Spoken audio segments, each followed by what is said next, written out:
You know the feeling. You've just said something and already you're saying it again, adding more context, more background, more justification. The other person hasn't asked for clarification. They haven't even looked confused, but you keep going. You offer up pieces of yourself, your reasoning, your evidence, as if you're building a case in a courtroom where no one has accused you of anything. And afterwards, alone, the replay begins. You hear yourself offering those extra sentences, those defensive explanations, and you wonder why you gave so much to someone who barely nodded. You wonder why your instinct is always to prove that you are reasonable, that you are good, that you are not the thing they haven't even accused you of being. It happens in small moments. You send a text and then immediately send another clarifying the tone of the first one. You explain to a friend why you couldn't make it to an event, and you don't just say you were tired, you explain the entire week leading up to it, as if your exhaustion needs a resume. You tell a story and someone interrupts with a small correction, and you find yourself justifying every detail you got right, even though the correction didn't matter. You leave conversations feeling hollow. Not because you weren't heard, but because you gave too much of your inner world to someone who didn't seem to want it. This habit shapes more than just your conversations. It shapes how you move through the world. You learn to walk into rooms already anticipating what needs to be defended.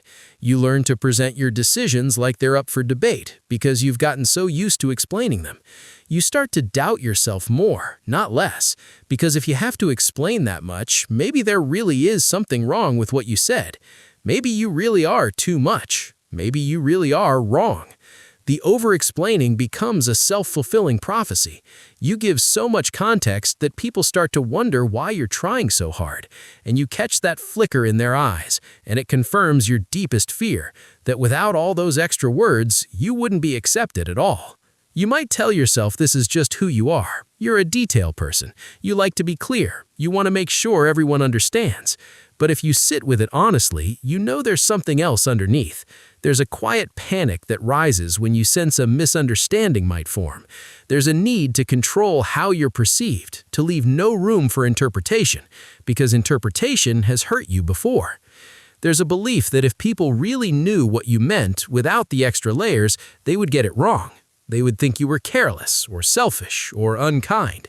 And so you build a fortress of words around every statement, hoping to protect yourself from the judgment you're sure is coming.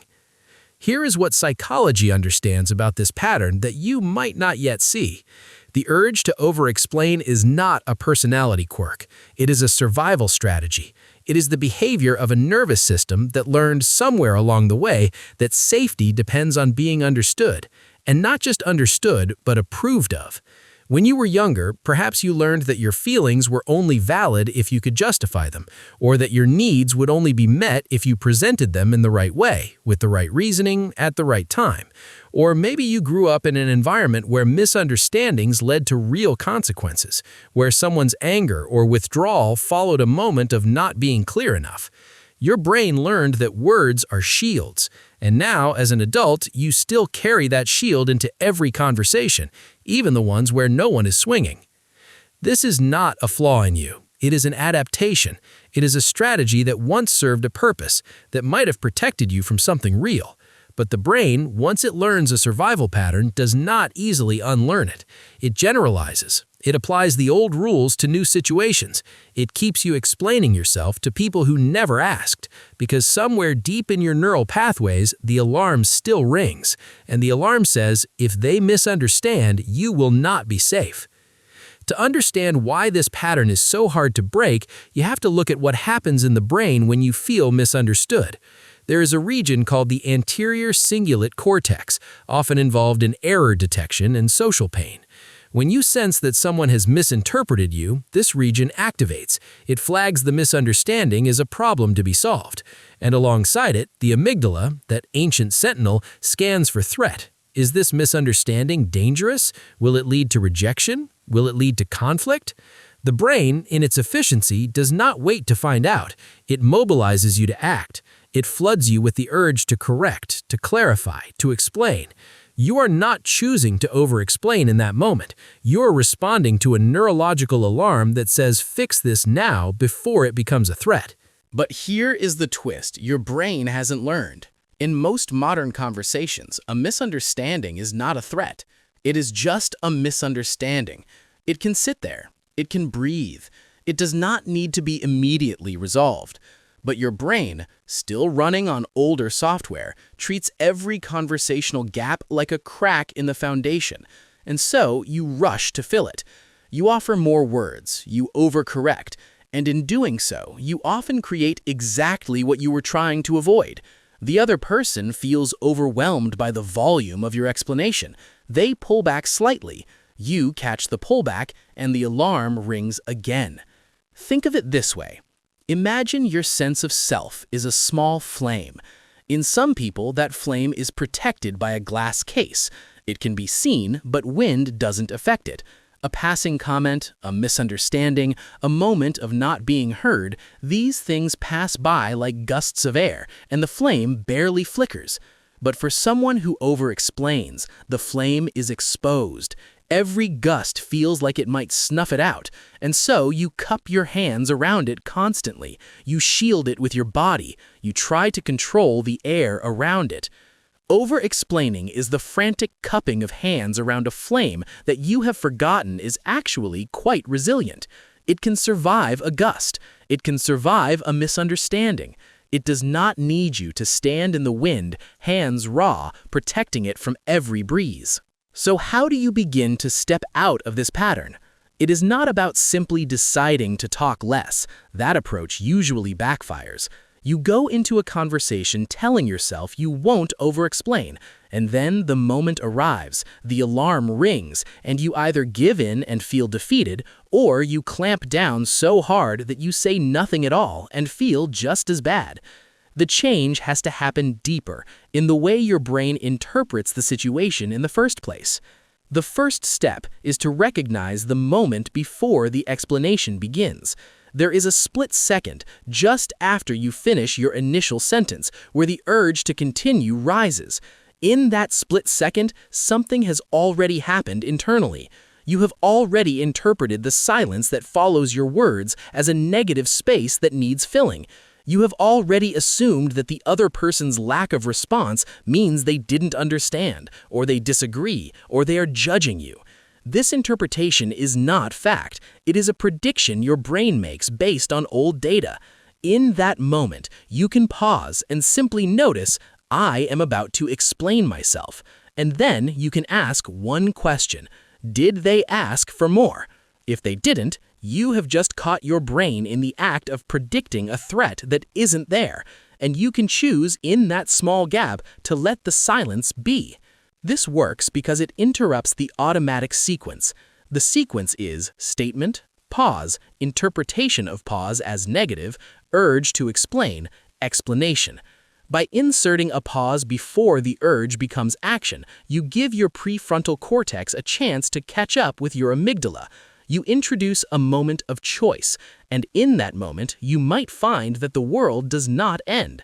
The other person does not suddenly decide you are wrong. The misunderstanding you feared does not materialize. You are still there, they are still there, and the conversation moves forward without the extra weight. The second step is to practice allowing misunderstanding to exist. This sounds counterintuitive, even frightening, but it is essential. You have to teach your brain through small experiments that being misunderstood is not the same as being in danger. You can do this in low-stakes situations. Someone misinterprets a casual comment you made. Your instinct is to jump in and clarify. Instead, you let it sit. You watch what happens. Often, nothing happens. The conversation moves on. The other person doesn't bring it up again. And you realize, sometimes for the first time, that misunderstandings are often forgettable. They don't linger the way you imagine they will. They don't accumulate into a case against you. They just float away, replaced by the next sentence. This is difficult because your brain has a bias called the spotlight effect. You believe your words and actions are more noticed and remembered than they actually are. You think every slight misinterpretation is being filed away by the other person, added to a mental dossier about you. But most people are too occupied with their own inner world to maintain that dossier. They forget your small misstatement 5 minutes later. They are not keeping score. Letting a misunderstanding stand is like dropping a stone into a deep well and waiting for the splash.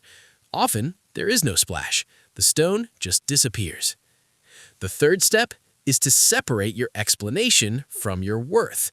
Over-explaining is often a form of performance. You're not just conveying information, you're trying to prove that you're a good person, a reasonable person, a person worth listening to. You are using words to build a version of yourself that you hope will be accepted. But here is the hard truth.